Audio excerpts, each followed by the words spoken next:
Okay, hi guys. This is Iman again, coming back with a lupus and life update.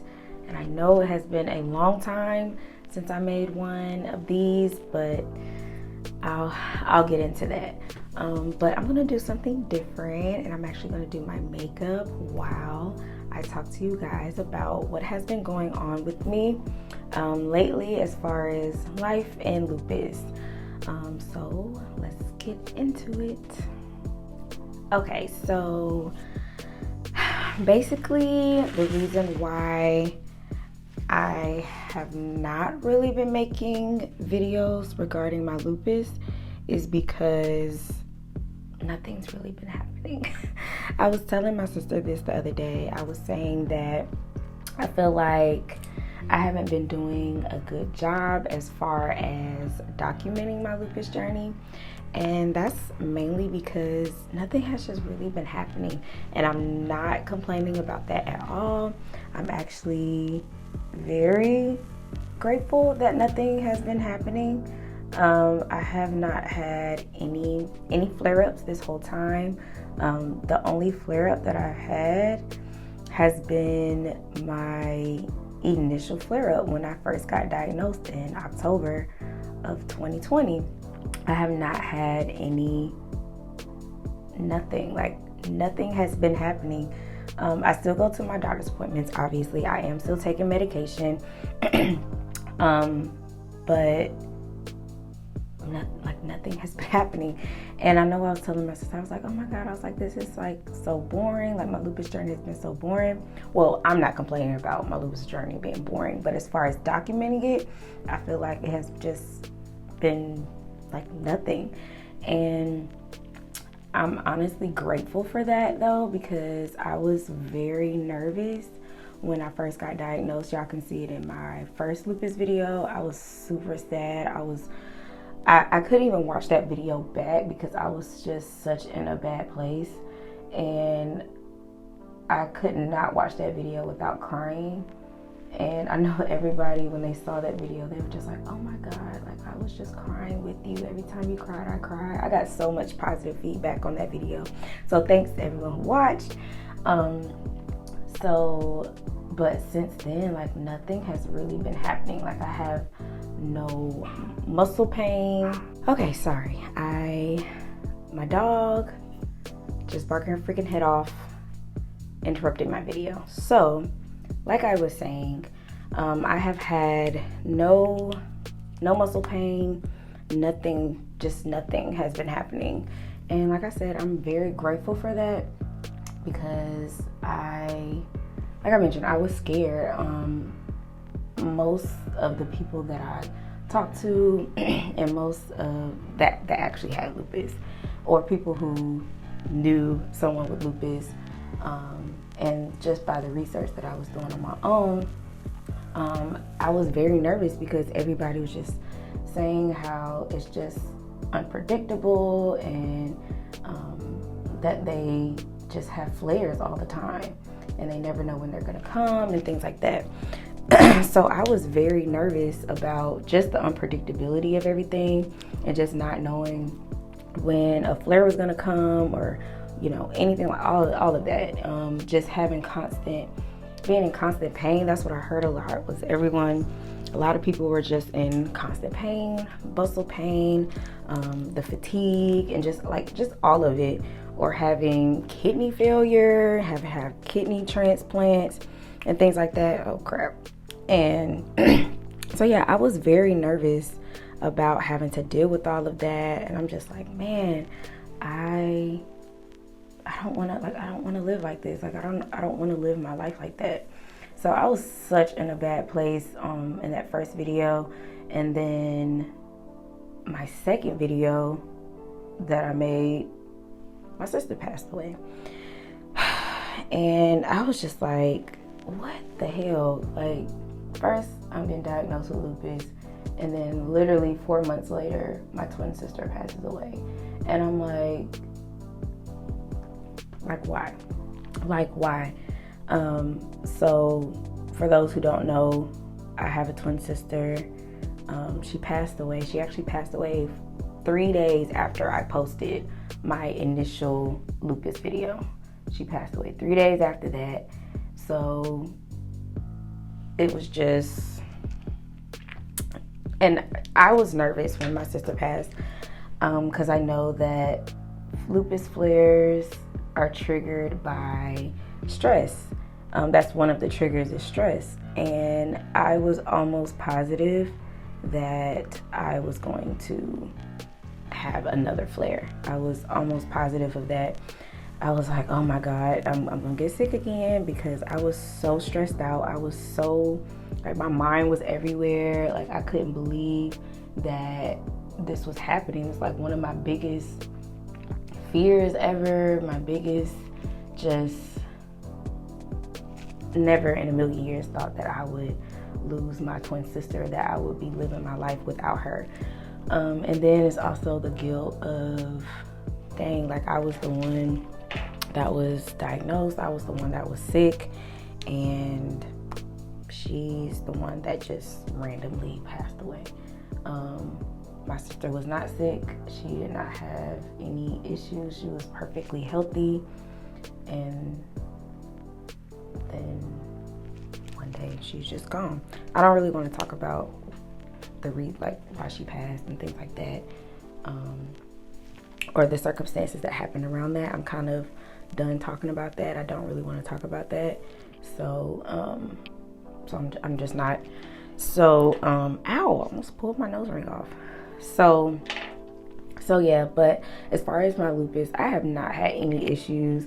And I know that a lot of people cannot say that, and I'm grateful that I can, because a lot of lupus videos I was watching of people, and I just keep hearing that they're constantly in pain, they're constantly tired, and they're just constantly having these issues. And I just swore that was going to be me, just by how it all started, just how aggressive it started. It literally just came out of nowhere, and then just was just severe from the jump. Like, I had no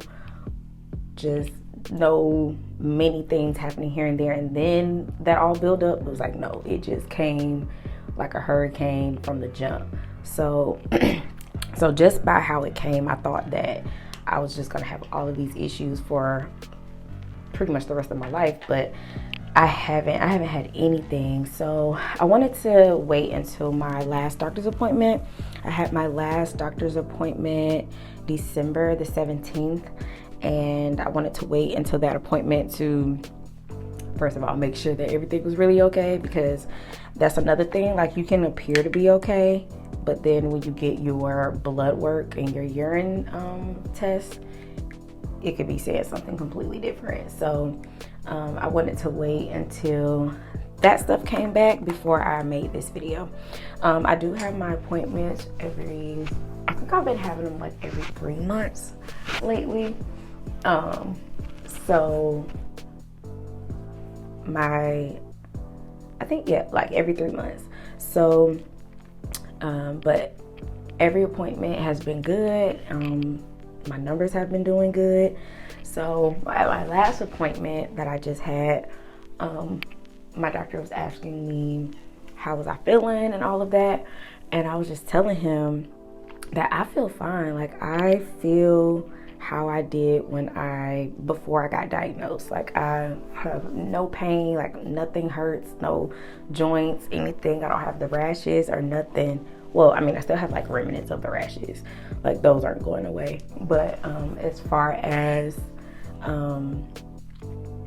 like any, like, obviously, like severe pains, like I don't have that. I feel like how I did when I didn't have lupus, or when it wasn't present. I feel just the same. And he told me, he said, you are really in the minority. And I'm assuming he's speaking from his patients, from the patients that he has, because I'm like one of his youngest patients, if not the youngest of his patients. Most of his patients are older, and I think a lot of patients are older in this that goes to see a rheumatologist. They're usually a lot older because he always calls me a baby, says that I'm a baby. So, because every time I'm at my doctor's appointments and I'm sitting in the waiting room, everybody's old. Like, everybody is old. Everybody is either on a walker or they're like needing help to come in. And I'm always like sitting there like, dang, I really am the youngest person up in here. So I think I am one of his youngest patients, if not the youngest of his patients. So he was telling me that I was in the minority of feeling 100% normal. Like, I feel normal. I honestly forget a lot of the times that I even have lupus until I have to take my medicine. And I even sometimes I do forget to take it. I never like skip a day taking it, but it'll be like the end of the day and I'm like, oh shoot, I haven't taken my medicine yet. So because I don't have that reminder that something's wrong with me. Like, before, I was on it with taking my medicine because I had a constant reminder. Like, my hands was hurting, my legs was hurting, everything was hurting. So I had that constant reminder that I was sick. But now, since I don't feel anything, I forget.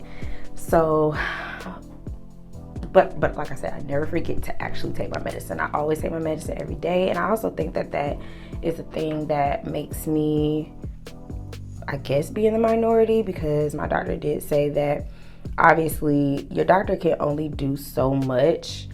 And if you're telling your doctor, yeah, I'm taking my medicine, yeah, I'm doing this, I'm doing that, but you're going home and you're doing something completely different, then your doctor really can't gauge that. So he does say that he thinks like some of his patients aren't really like keeping up with taking their medicine, because, and I can understand that, because taking medicine is every day.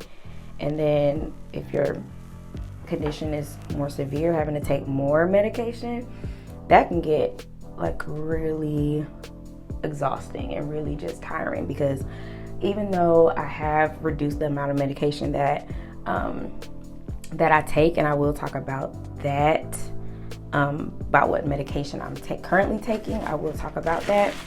But I have reduced the amount of medication that I have to take.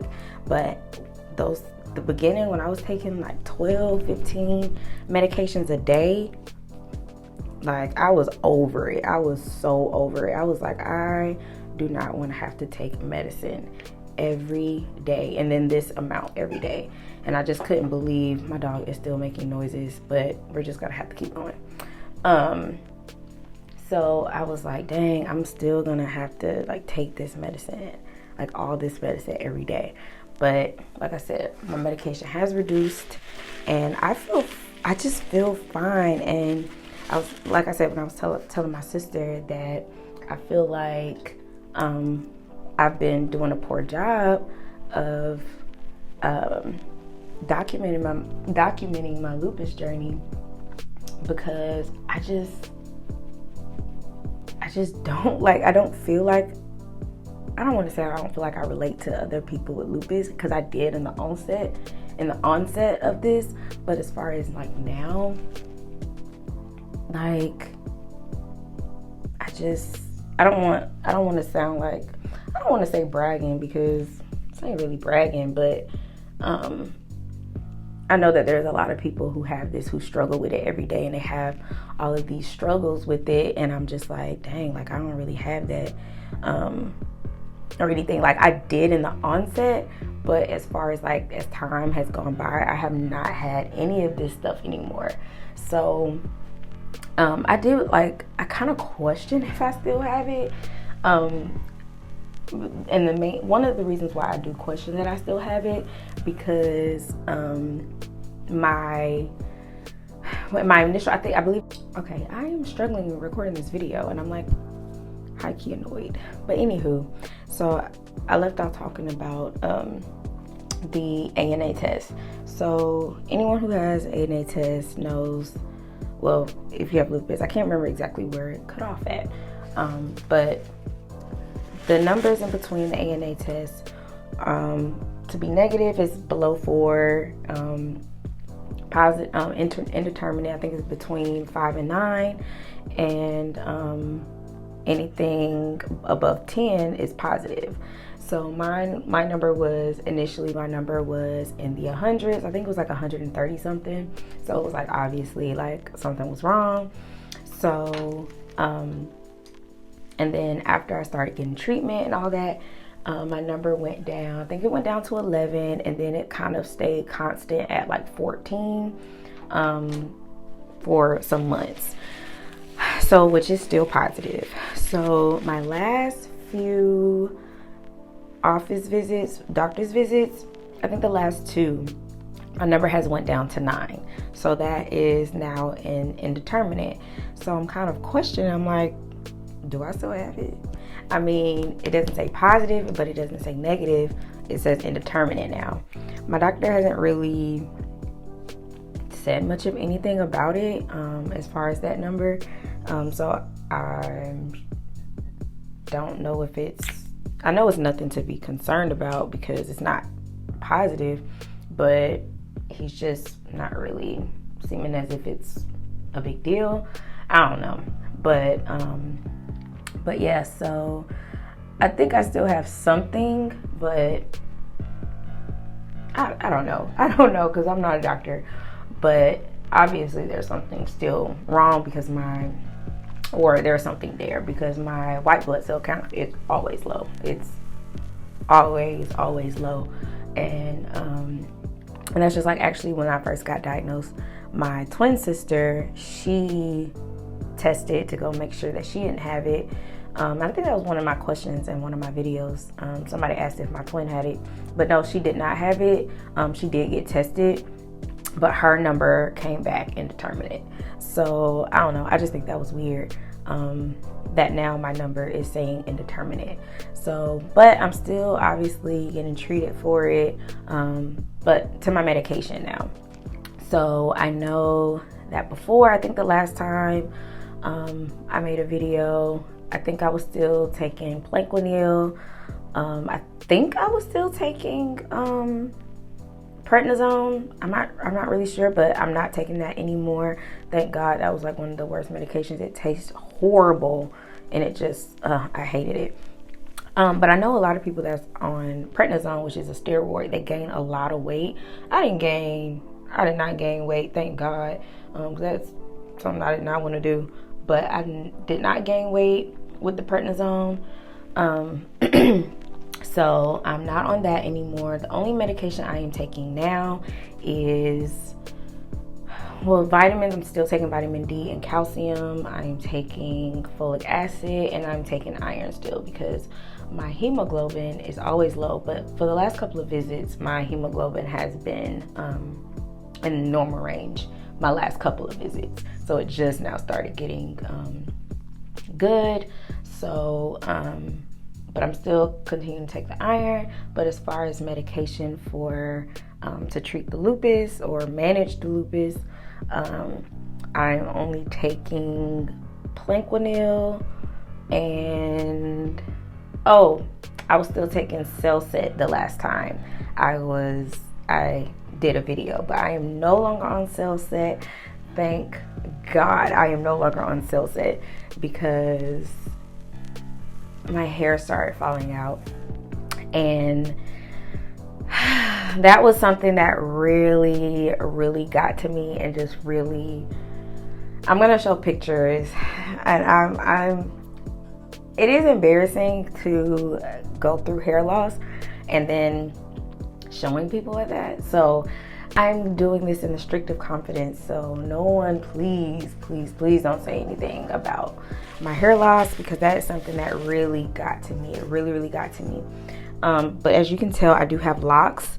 And ironically, I didn't lose any locks, which I am very surprised by, because I'm gonna, like I said, I'm gonna show a picture if it's not up already of my bald spot that I had in the middle of my head, in the back of my head.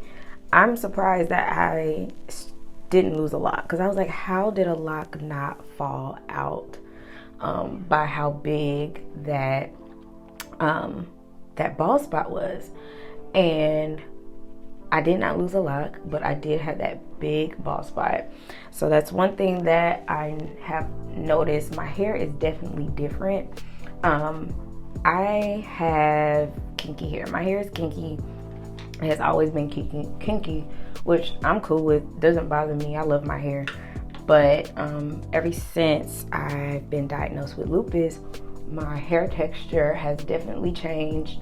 So I'm not sure if it's the actual lupus or the medication or what, or the stress, because the stress of losing my sister, I feel, can also be a contribution to that, because all of that stuff happened at one time, at the same time. So I am not sure what the cause of the hair loss is or was. So yeah, I was dealing with that, and I was talking to him about, my doctor, about the hair loss and like what can we do? Like, is there anything that we can do? Because I know it had nothing to do with my eating, because I eat well. I'm not gonna say I eat completely healthy all the time, but for the most part, I eat pretty good. My diet is pretty good. I don't really eat terrible. So I knew it wasn't diet, because I know there's a lot of things that people want to go ahead and say. Let me turn my lights down, because it's making me look like ghostly in here, but whatever. So I know diet is something that everyone else always wants to throw out, but I was eating pretty good. So I was talking to him about that, and he changed my medication, because he basically said that it could be that because at that time I was still taking pretty much the same amount of medication that I was when it first happened, and at that time my lupus wasn't that bad. I mean, at that time the lupus was bad, but now it's not as bad as it was. So he began to reduce my medication and take me off. So he took me off of the cell set, which I was so happy about, because that was the medication that I took so much of. I took 8 pills of just that medication a day, and I was sick of it. I was so sick of it. And those pills are big. So I was so sick of taking that much medication. So he took me off of that, thank God, and he switched me to Emerin.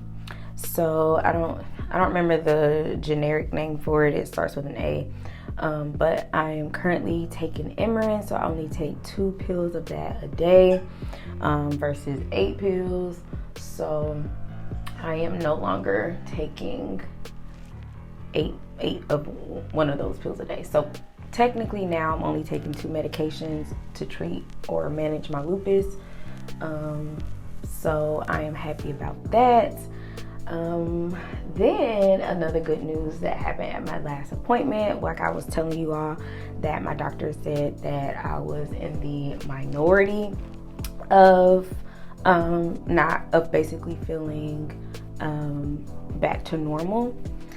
So he told me that if I go another year or so, another year or 2 with no symptoms, no like nothing, no flare-ups or anything like that, then he will declare me as being in remission. And I was like, so what does that all entail? So he said that if I go all this without any flare-ups or any symptoms or anything like that, and he declares me to be in remission, then I will only have to take 1 pill a day, and that will be the Planquenil. So I wouldn't have to take the Emerin anymore, and I think I will still have to take the vitamins. I'm sure I will still have to take the vitamins, which I'm cool with, but I would only have to take the Planquenil. So I was like, look how far I've come. Like, my first video, I was not optimistic about it at all. I was like, this is gonna be my life. Like, this is going to be my life. This is how I'm gonna have to live. Like, I'm gonna be in constant pain forever. And then a year or so later, he's telling me that if I keep this up, then I can be in remission. So I'm excited. I was so ecstatic after that appointment. But it was bittersweet because, like, my sister, her last, I don't want to say impression, but her last seeing me was in pain and not feeling well. And then just to see how far I come, like, I wish that she could be here to see how far I have come as far as with this lupus crap. Because she was very just encouraging and like all just trying to give me like hope and all of that. I remember when I first got diagnosed and I was like laying in my bed and I was just in so much pain, and she was like trying to, like, she was like calling people's like that, well, it was only one person, and she called that knew had lupus, and she was like, "Can you please talk to my sister and like give her some encouragement and like let her know that like she'll be okay," and things like that. Okay, my camera cut off. I don't know where I left off, but I was saying that I just wish my sister was here to see how far I've come, because she just was determined to make me feel good and have like a good outlook on this whole lupus situation. And she was calling, it was my friend's mom who she knew had lupus, and she was like, "Can you please talk to my sister and like just give her some encouragement and just let her know that like she's gonna be okay," and things like that. And so she was really, really trying to make sure that I was good and that I was gonna be okay with this. So it's just bittersweet to know that she's not here anymore, and for her to see like how far I've come with all of this. But I know that she's here with me. She sends me signs and I know it's her. It's just like little things that like happen throughout the day, or like things that I see that I just know it's her. And so yeah, that's all I'm gonna say about that. But there is a thing that I did want to talk about, and I know that this can be controversial because I know the times that we are currently in, it's not very, I mean, everybody has their opinions, has their debates, and I'm just gonna put this disclaimer out right now. I am not encouraging or discouraging anyone from doing anything. This is just my experience and what I chose to do with my health. So as far as the vaccine, I did get vaccinated, and I'm not gonna lie, when this whole vaccine situation first came about, I was like, heck no, I'm not getting it. There is no way, because like I had just been diagnosed with lupus, so I was like, I'm not gonna be just experimenting. Like, I already don't really know what's going on with this lupus. I'm new to it, and I still think that I'm new. Well, obviously, I'm still new to it. I'm still learning things about it, and how it's affecting different people and how it's affecting me. So I was like, I am not putting anything else that could trigger anything, because I was nervous. Like I said, I was nervous and I didn't know. So I was like, there is no way in hell I'm getting this vaccine. So something happened. I'm not gonna say what, but something happened in like September that I was like, okay, like no. So I decided to get the vaccine. So I did get the vaccine. I got it, and the end of September was my first shot, and then my second shot was in the beginning of October. So I just want to talk a little bit about my experience with that, because of course when everyone was talking about getting the vaccine, or when the vaccine first came out, I was like, I'm not getting that, because I don't know, like, how does it affect people with lupus and all of that stuff. So I was nervous about it, and like I said, I took the plunge and got the vaccine. And I only knew one person with lupus that got it that I knew personally, and that was, I don't think I've ever mentioned this, but I met a friend while I was in the hospital who also had lupus, and she basically has been helping me with it because she obviously had it longer than I have, so she's been helping me with it. So I was talking to her, and she said that she did get the vaccine and that she was okay and that she felt fine, other than like the normal symptoms with getting the vaccine. So I did get the vaccine, and I just want to speak on my experience with getting it. So if you haven't got it and you do have lupus and you just want to know, like, from someone who has it, how it affected them. So my first shot, and I got the Pfizer shot. My first shot, it did not hurt. It didn't hurt at all. I was being super dramatic. I was like, oh my God, oh my God, oh my God. And I felt nothing. Like, I honestly did not even believe that she actually stuck me with anything, because I was like, did you even do anything? Because I don't feel nothing.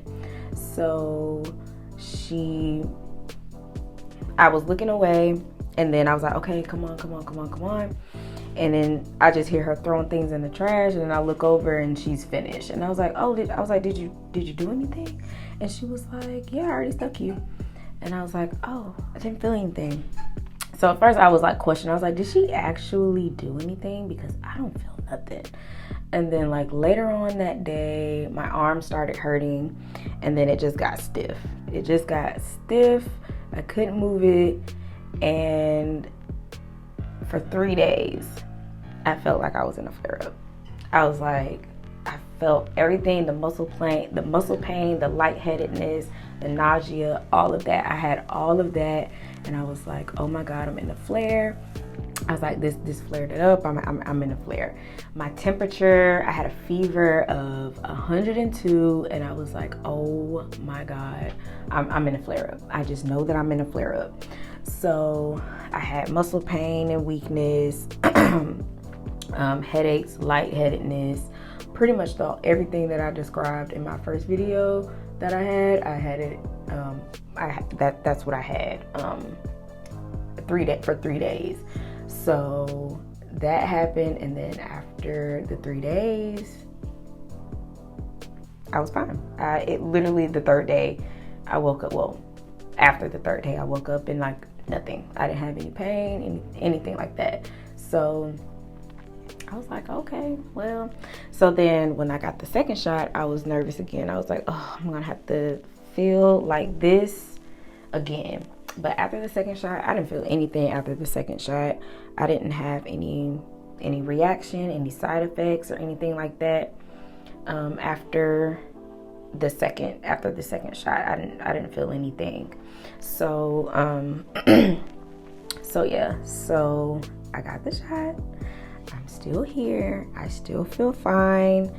I don't regret getting it at all.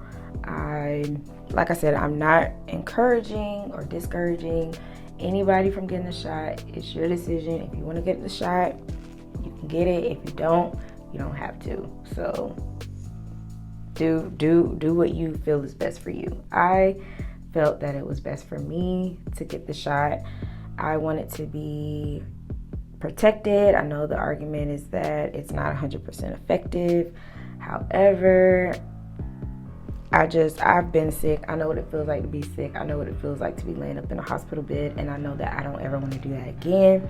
So I got it. Like I said, my logic was some protection is better than nothing. That's just me. That's just how I feel about it.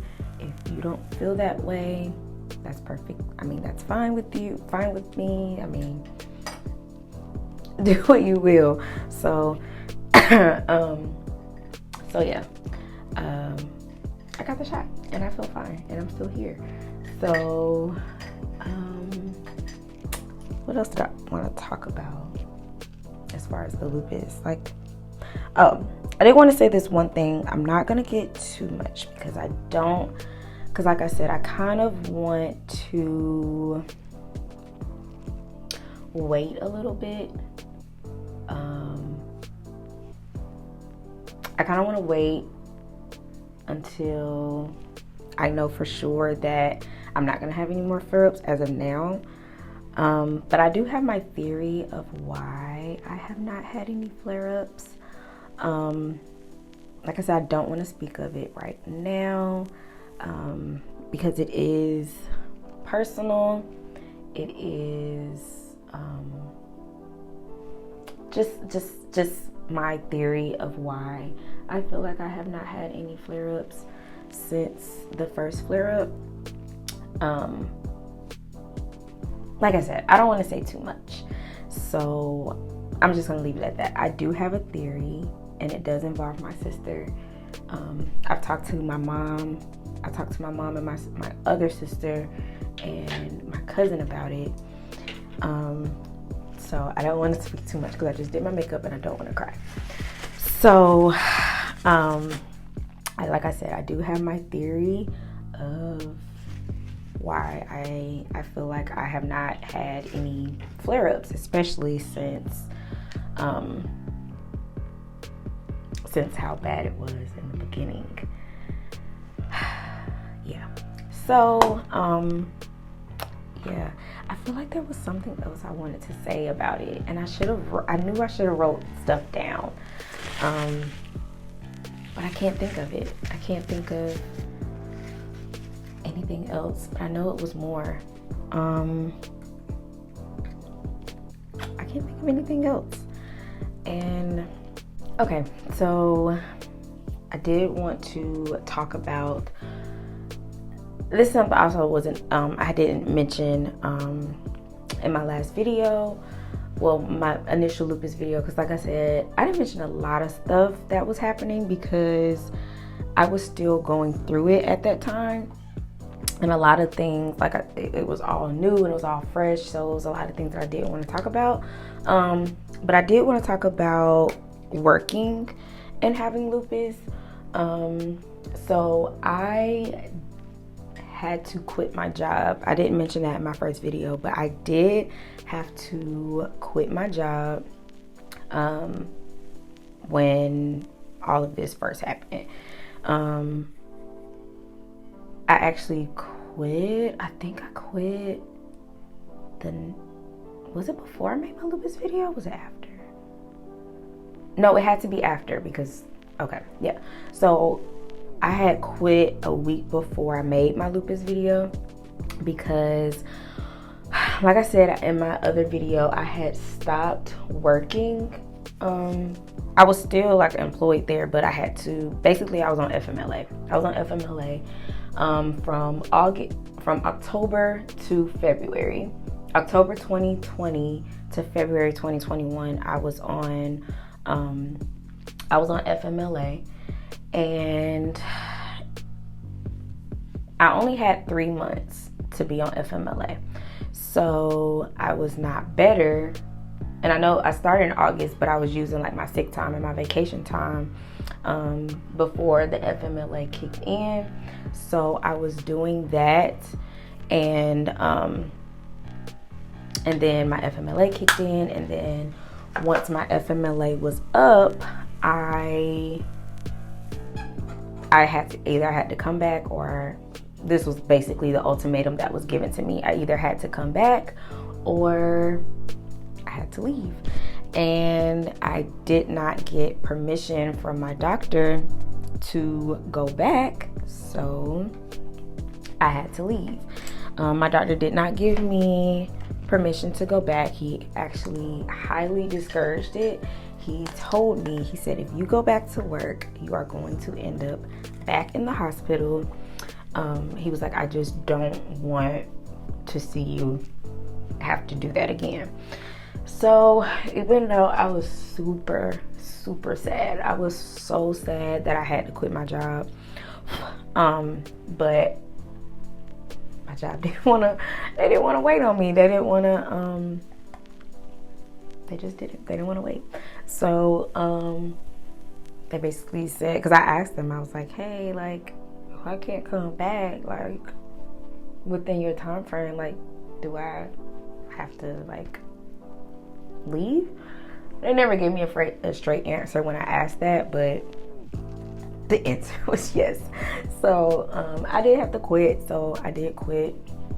And I actually just recently went back to work in October, right? No, September. It was September. I went back to work. I didn't go back to my old job. I got a new one.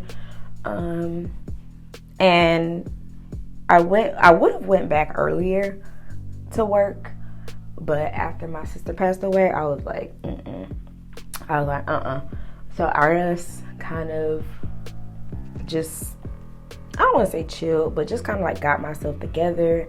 And I was still doing my therapy. I still do it. I don't do it as often because I was doing it once a week when everything was going down. I was doing therapy once a week. But now I think maybe like once a month, maybe twice a month. It's really, I just make an appointment when I feel like I need one.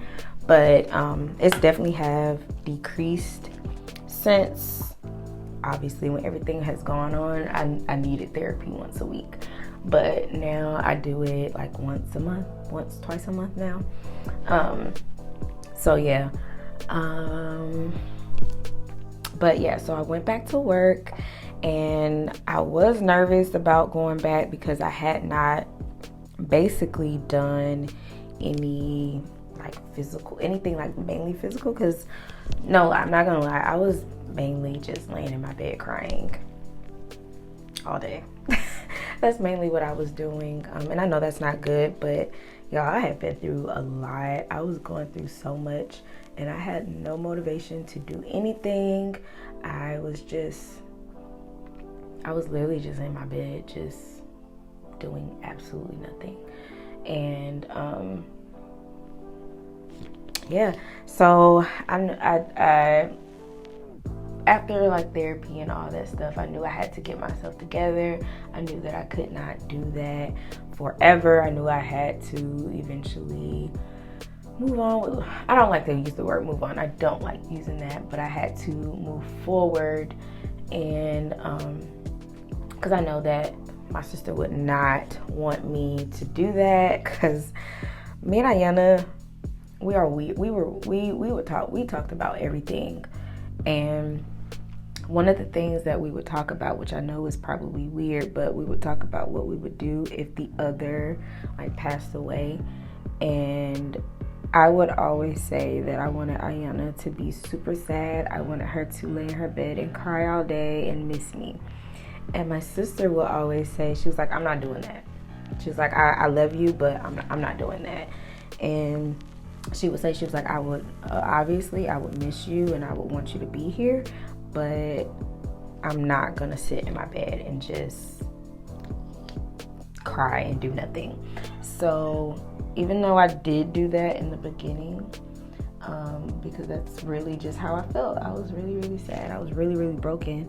I still am, but yeah, like I was just in a really bad place. But now I knew that I could not do that forever. So I started applying back to jobs, and then I started working. Started back working. I'm currently still working. Well, obviously, I'm currently still working. Mentally, I'm doing better. I don't like to say that I'm 100% because I will never be 100%. Just given the circumstances of everything that happened all at once.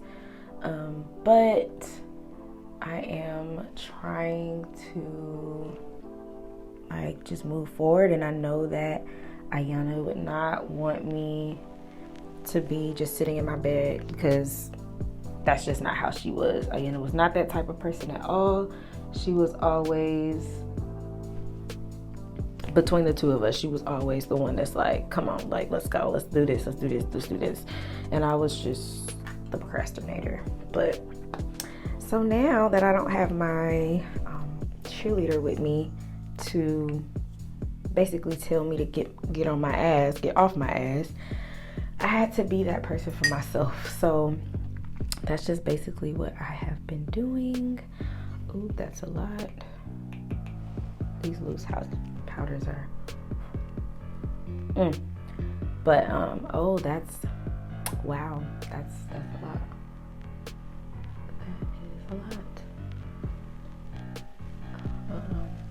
I gotta concentrate. This is the Fenty. I don't want to blow that. Ooh, hold on.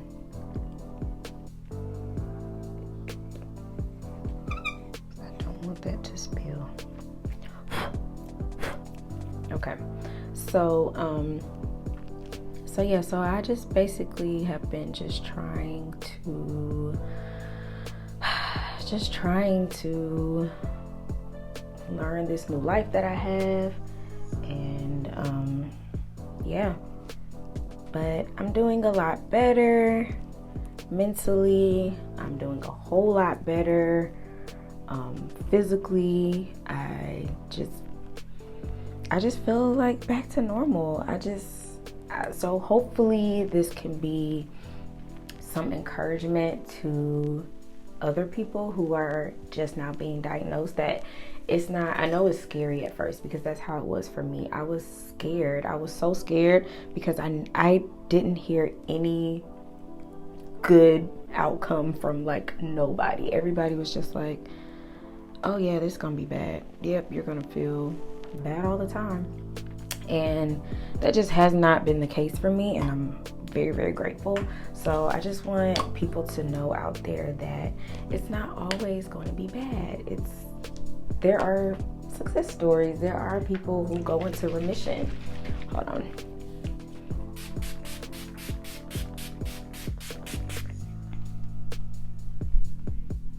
Yeah, but there are people who go into remission. There are people who live like good lives and healthy lives. Hold on.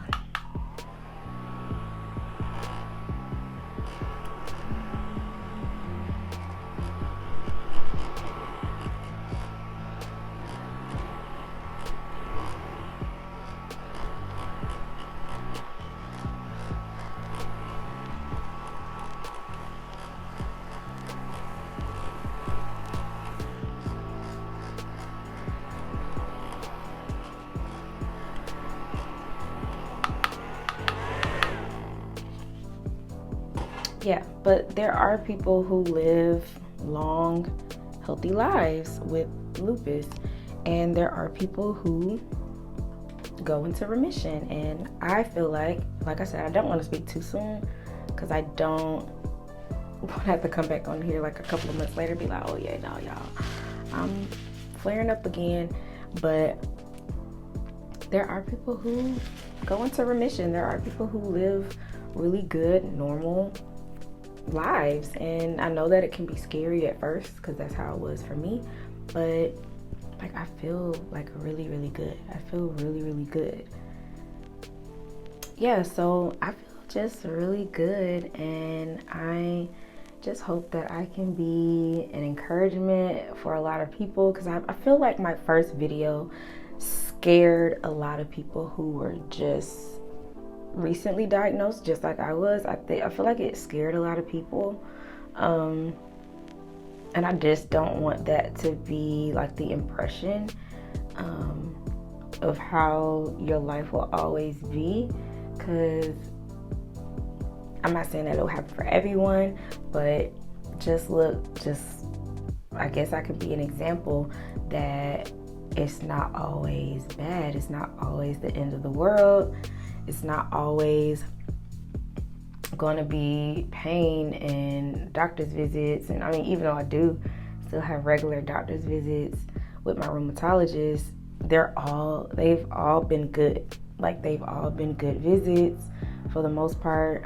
Obviously, there might be like some numbers that kind of look off sometimes, but nothing ever too alarming to the point where it's like, yeah, you're gonna have to go to the hospital again. So I just want people to know that living with lupus doesn't have to, it's not the end. It doesn't have to change you a whole lot. It doesn't have to change your whole, like, because in the beginning, like I said, I thought that I was never going to be able to go to work again. I thought that I would never work again. And just showing that you can. Like, I've gone back to work. I feel fine, even though I'm working from home now. I did have to go into the office a few times, and I was nervous because I was like, dang. Because before my last job, I did work downtown, in downtown Atlanta, and having to walk from like a garage or from a parking deck or whatever to your building that you actually work in, I was kind of nervous of having to do that, because when I did it at my last job, I was out of breath and like it was just a lot on my body, so I was kind of nervous. I do work in downtown Atlanta again, just a different place, and I was nervous about that, and like nervous about being tired at work. Luckily, I work from home now, and I don't have to pretty much worry about that, because if I do get tired at home, I can just lay down. But it is kind of scary when you're out and this is your first time doing it since the last time, and you're kind of nervous if like your lupus is gonna act up, or if like you're gonna get extremely tired and you're not gonna be able to, and you're struggling to get through the day like I was at my last job. And so I did have like those fears and all of that, but I've been doing really good. I've been doing really good. My fatigue, I don't think I spoke about that, but my fatigue has been pretty much non-existent now. Like, I don't feel as tired as I used to, other than like normal tiredness from like having a long day. But as far as like fatigue, I don't have that, and I'm grateful, super grateful. Do I want to put a gloss on? No, I'm not gonna put a gloss on. Do I want to put a gloss on? I'm not sure. Do I want to put... I'm gonna put gloss on. So yeah, you don't have to be fearful. And I know, and that's another thing. So I know when I first got diagnosed, my family, like my sisters, they would tell me that I should join like lupus groups and like support groups and things like that. I didn't do it at first because like I just didn't want to hear anything about lupus. Like, I didn't want to hear anyone talk about it because everything I heard was just bad. So I did not want to just keep talking about it or whatever. So I did end up joining a lupus group after my sister passed away, because I joined a lupus group, a lupus support group, and I joined what was called a twinless twin support group. And when I say maybe I just am a different person or a different type of person, I'm just not cut out for support groups and stuff like that, because I don't even want to sound like this, but it's just really, to me, it just really is just a place for people to constantly complain and just constantly just want to talk about their issues and like their problems and like the bad sides of everything. Like, that's all I would see, is just like the bad of lupus or the bad of losing your twin. And it was just kind of like, dang, like, if I'm gonna be like these people, like, am I ever gonna be happy? Like, it seemed like nobody was ever happy. It seemed like nobody ever was able to cope with having lupus or cope with losing their twin, it was like, it was always just sadness and just, it's just like no upside to anything. It was just like always people just constantly complaining. And I was like, am I gonna be like always sad about this lupus? Am I gonna always be like miserable losing my sister? Like, I know, like, obviously your life is gonna be different, your life is gonna change, but like it can't be miserable. Like, there's people who had lost their twin 10 years ago and they were still just like broke and just torn over it. And I just did not want to be that person. Like, obviously I'm gonna always miss my sister and I'm gonna always want her to be here, but I don't ever want to be like always broken and like always just not knowing how to cope and just not knowing how to live with her no longer being here. And like a lot of people just were like sounded suicidal. And even like with the lupus, like it was just always, every time I logged on, the first thing I would see is like someone showing like some symptom like rash or whatever they thought was lupus related. And some people, they just complained about everything. And I was just like, I don't think this is lupus. I think this is just normal life. So yeah, it just got too much. And I just didn't like it. I don't like support groups. I just don't think it's me. I don't think it's really my thing. And I just enjoyed both of them, because I was like, I'm tired of just getting on here and just seeing sadness all damn day and people being in their feelings and like there's no upside to anything. It's always bad. It's always something going wrong. It's just never anything positive. And I'm just not that person. I don't like being around negative people and having negative energy and always bringing down the mood. I don't like that. So yeah, I am no longer in support groups because they're just not my thing. I don't like them. I just don't like them. So, but that's it. So that's pretty much the update. I really didn't want this to be too long. I hope this isn't too long. I might have to try to cut some stuff out. But okay, I'm gonna go. This is my look for the day. And I'll try to list, if I remember, I'll try to list everything that I used in the description box below. And I will see you guys next time. Bye.